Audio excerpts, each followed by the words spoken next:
Hey everybody, just a quick snapshot video on short-run diminishing marginal returns.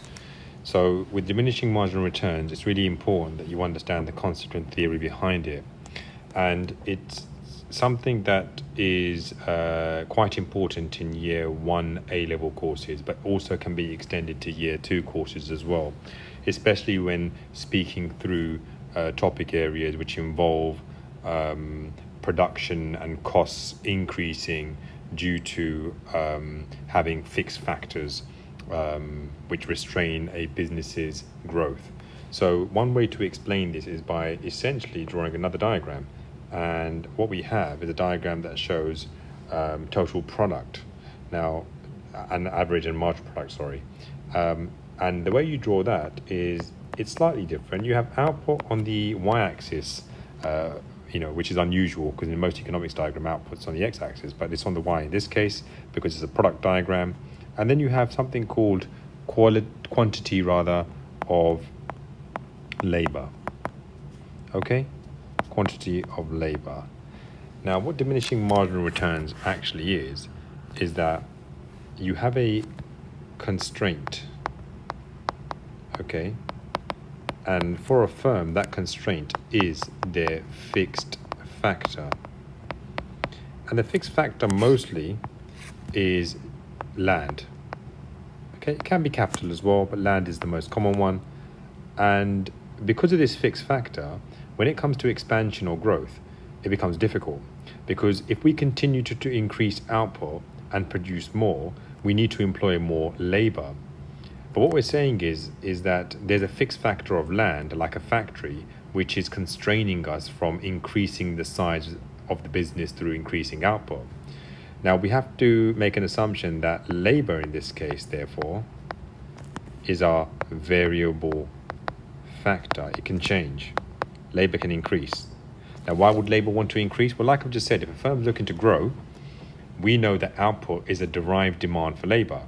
Okay, which means that if you're trying to produce more output to increase your revenue and profits, in order to do that, you have to employ more people. So that's what we mean by derived demand. The derived demand for labor is from output.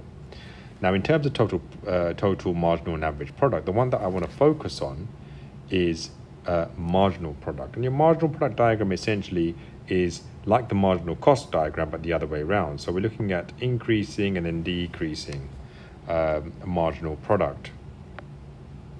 Okay, so what does this show us?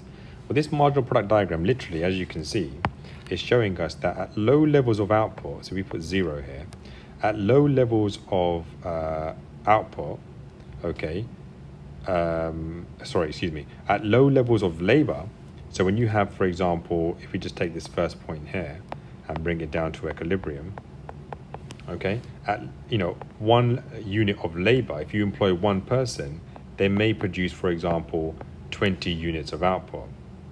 Now, why is that the case? Well, it's because you're a new firm, you've got a big piece of land or a factory, and this worker who's working on their own is able to operate in this factory and create some output.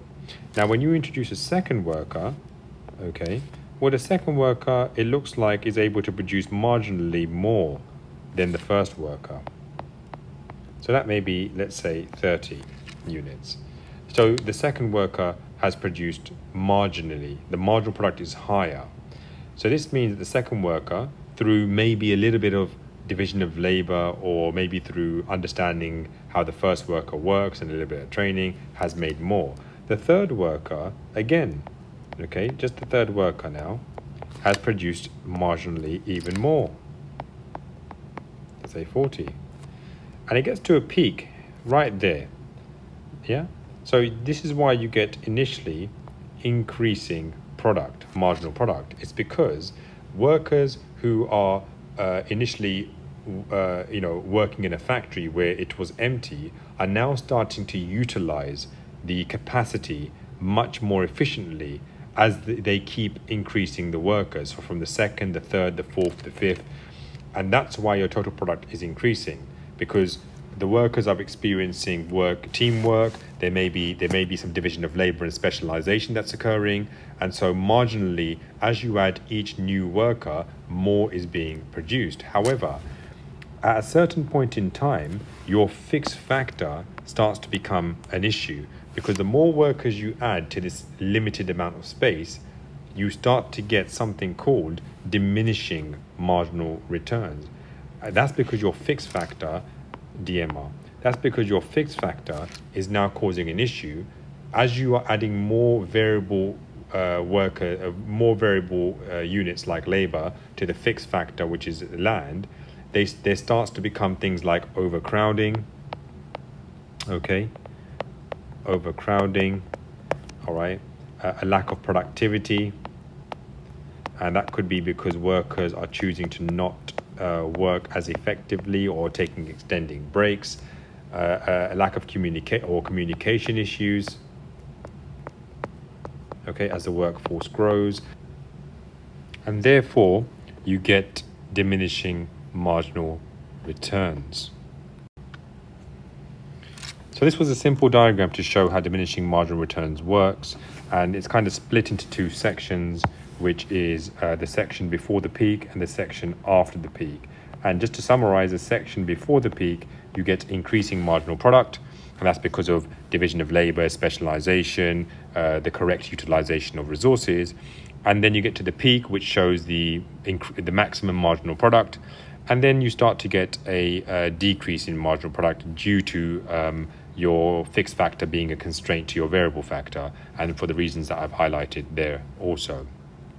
Just remember, in terms of making decisions about how many units of labor somebody should employ, it's actually slightly more complicated than that. And from your labor market knowledge, you'll know that we need to understand how much revenue is generated by each individual worker in order to make a decision about if we employ them or don't employ them. It's not just solely a decision based on marginal product decreasing.